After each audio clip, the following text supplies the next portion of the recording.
Hello everyone, আজকের ভিডিওতে আমরা ফিক্সড, অ্যাবসলিউট এবং স্ট্রিকি প্রপার্টি কিভাবে কাজ করে সেটি দেখব। তো দেখুন, এখানে আমরা হ্যাশট্যাগের মাধ্যমে বক্স 3 কে নিয়েছি এবং এখানে যদি আমরা লিখি পজিশন, যদি আমরা লিখি ফিক্সড, তাহলে দেখুন এখানে 3 যে পজিশন আছে সেটা একদম ফার্স্টে চলে আসছে।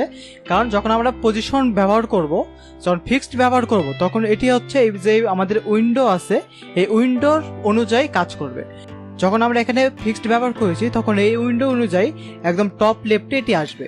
যেহেতু আমরা এখানে এই বক্সে একটি মার্জিন দিয়েছি 30 পিক্সেল করে, যার কারণে এখানে উপরে এবং বাম সাইডে 30 পিক্সেল ফাঁকা রেখেছে। যদি না রাখতাম তাহলে এই পজিশনটি, এই ভ্যালুটি একদম এইখানে চলে আসতো। এখন এখানে যখন আমরা ফিক্সড ভ্যালু ব্যবহার করব, তখন যখন আমরা এখানে স্ক্রল করব তবু এর পজিশন চেঞ্জ হবে না। যেমন যদি আমরা এখানে বডিকে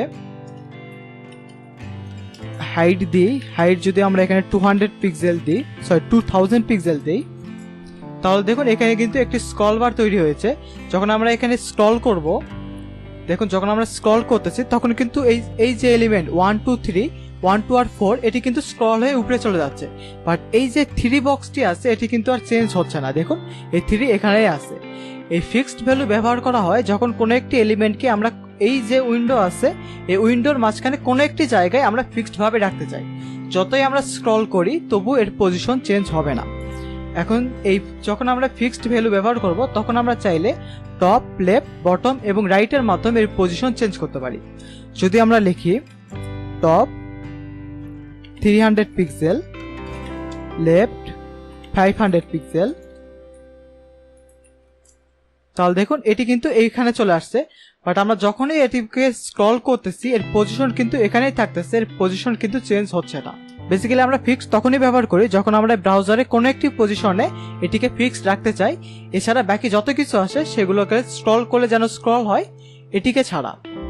দেখুন এখানে সবগুলো স্ক্রল হচ্ছে, শুধুমাত্র এই এলিমেন্ট যেখানে আছে সেখানেই থাকবে। দেন এরপরে যে প্রপার্টি আছে সেটি হচ্ছে অ্যাবসলিউট। এর আগের ভিডিওতে আমরা দেখেছিলাম রিলেটিভ প্রপার্টি হচ্ছে নর্মাল যে ভ্যালু আছে সেখান থেকে পজিশন হবে, আর অ্যাবসলিউট ভ্যালু হচ্ছে এটিকে রিলেটিভের মাধ্যমে চেঞ্জ করতে হয়। যেমন যদি আমরা এখানে বক্স 4 নেই এবং বক্স 4 এর ভিতর যদি আমরা আরেকটি ডিভ নেই, Depp dot box underscore absolute,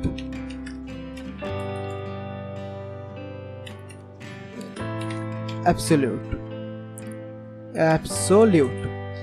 এখন দেখুন বক্স 4 এর ভিতর আমরা একটি বক্স নিয়েছি। সো আমি যদি এটিকে স্টাইল করি উইথ দেই 10 পিক্সেল এবং হাইট দেই 10 পিক্সেল,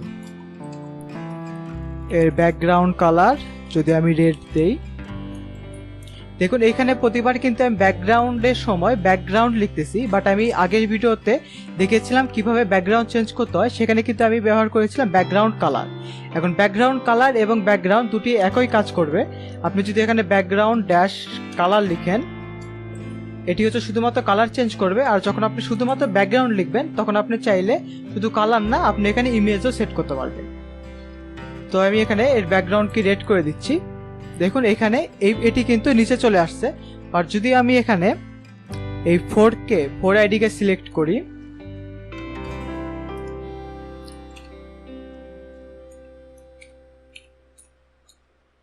বক্স 4 এর যদি পজিশন আমি রিলেটিভ দেই এবং এর পজিশন যদি আমি অ্যাবসলিউট দেই,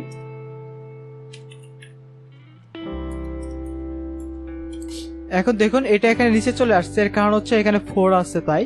তো যদি আমি 4 কে সরিয়ে দেই তাহলে দেখুন এটি টপ পজিশনে চলে আসছে।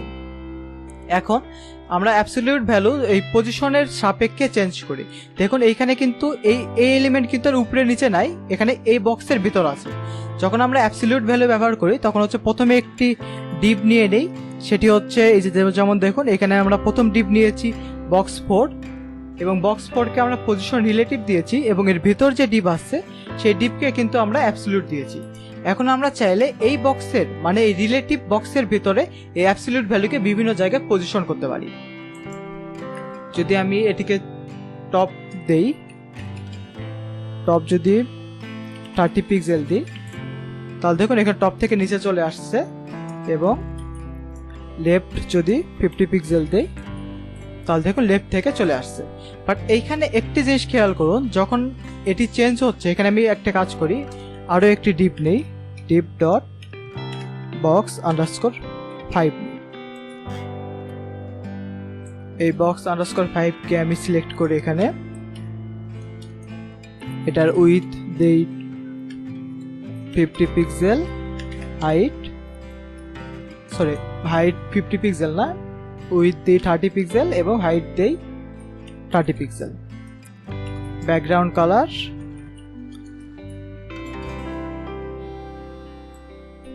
গ্রে।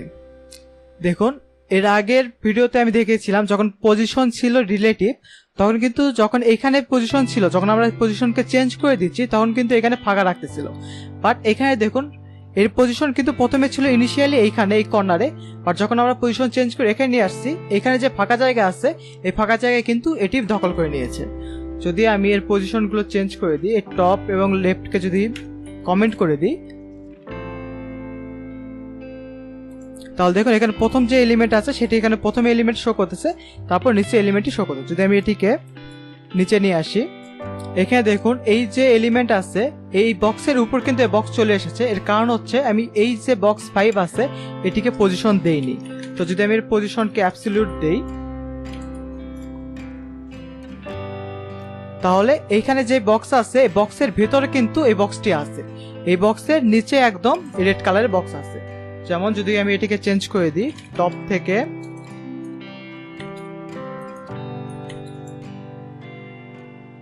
60 পিক্সেল দেই, তাহলে দেখুন এই বক্সটি নিচে আসছে এবং এখানে এটি শো করতেছে। বাট এখানে দেখুন যখন আমরা রিলেটিভ ব্যবহার করেছিলাম তখন কিন্তু এই জায়গাটি ফাঁকা থাকতেছিল, বাট যখন আমরা অ্যাবসলিউট ব্যবহার করতেছি তখন কিন্তু এই জায়গাটি ফাঁকা থাকতেছে না। এবং আমরা চাইলে অ্যাবসলিউটের মাধ্যমে একটি ডিপের উপর আরেকটি ডিপ খুব ইজিলি পজিশন করতে পারি। তো অবশ্যই মনে রাখবেন যখন আমরা পজিশন প্রপার্টি ব্যবহার করব তখন সেটি হচ্ছে নর্মাল পজিশন থেকে চেঞ্জ হবে। এখন যখন আমরা অ্যাবসলিউট ভ্যালু ব্যবহার করব তখন মনে রাখবেন অ্যাবসলিউট ভ্যালু কিন্তু তখনই কাজ করবে, বা আমরা বেসিক্যালি অ্যাবসলিউট ভ্যালু তখনই কাজ করাই যখন সেটি রিলেটিভ ভ্যালুর ভিতরে আছে। মানে যে ডিপের ভিতরে আছে সেটি হবে রিলেটিভ ভ্যালু, এবং তার ভিতরে যে কোনো একটি এলিমেন্ট যদি থাকে সেটি হবে হচ্ছে অ্যাবসলিউট ভ্যালু। এখন এইখানে অনেক কিছু কনফিউশন হয়ে যাচ্ছে। এর পরের ভিডিওতে আমি একটি প্রজেক্ট দেখাবো কিভাবে আপনি খুব ইজিলি এভাবে পজিশন ব্যবহার করে কোনো একটি এলিমেন্টকে বিভিন্ন জায়গায় পজিশন করতে পারেন। এখন আমরা দেখব কিভাবে স্টিকি এলিমেন্টটি কাজ করে। স্টিকি এলিমেন্ট হচ্ছে যখন দেখুন এখানে এই যে ফিক্সড এলিমেন্ট আছে, যখন আমরা স্ক্রল করতেছি এর পজিশন কিন্তু এখানে আছে। বাট স্টিকি এলিমেন্ট হচ্ছে যখন আমরা পজিশন করব তখন এর পজিশন চেঞ্জ হবে, তবে একটি নির্দিষ্ট পজিশন পর্যন্ত চেঞ্জ হবে, তারপর কিন্তু এটি আর চেঞ্জ হবে না। যেমন আমরা যদি এখানে ডিপ 1কে সিলেক্ট করি, এখানে যদি আমরা ডিপ 1কে সিলেক্ট করি, বক্স 1কে সিলেক্ট করতেছি, এবং যখন আমরা এর পজিশন চেঞ্জ করে স্টিকি দিচ্ছি, স্ট্যাটিক না স্টিকি, এবং এখানে যদি আমি লিখি টপ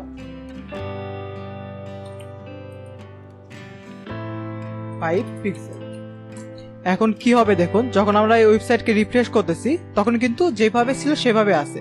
বা যখন আমরা এখানে এটিকে স্ক্রল বা ডাউন করব তখন দেখুন এই পজিশন বা এই বক্স কিন্তু স্ক্রল হচ্ছে। এই বক্স কিন্তু যখন ফিক্স ছিল তখন কিন্তু স্ক্রল হয়নি, দেখুন এই বক্স কিন্তু স্ক্রল হচ্ছে। বাট আমি এখানে দিয়েছি দেখুন টপ 5 পিক্সেল, মানে এই উপর থেকে যখন 5 পিক্সেলের পজিশন এটি চলে আসবে তখন কিন্তু এটি আর চেঞ্জ হবে না, এটি ফিক্সড হয়ে যাবে। দেখুন যখন এখানে চেঞ্জ করতেছি, এখানে যখন দেখুন উপর থেকে 5 পিক্সেল হলো, এরপরে কিন্তু এটি আর চেঞ্জ হচ্ছে না। বাকি দুই এলিমেন্ট কিন্তু দেখুন স্ক্রল হয়ে উপরে চলে যাচ্ছে, বাট এই এলিমেন্ট কিন্তু আর স্ক্রল হচ্ছে না। এটি হচ্ছে স্টিকি ভ্যালু। মানে যখন আমরা এখানে টপ দিব, টপে যখন আমরা কোনো ভ্যালু দিব তখন এইখানে যখন উপর থেকে এই ভ্যালুটি যখন পৌঁছে যাবে এরপর এটি আর স্ক্রল হবে না, এটি যেখানে ছিল সেখানে স্টিকি ভাবে থেকে যাবে। তো আজকে ভিডিও ছিল এই পর্যন্তই, দেখা হবে পরের ভিডিওতে। ধন্যবাদ।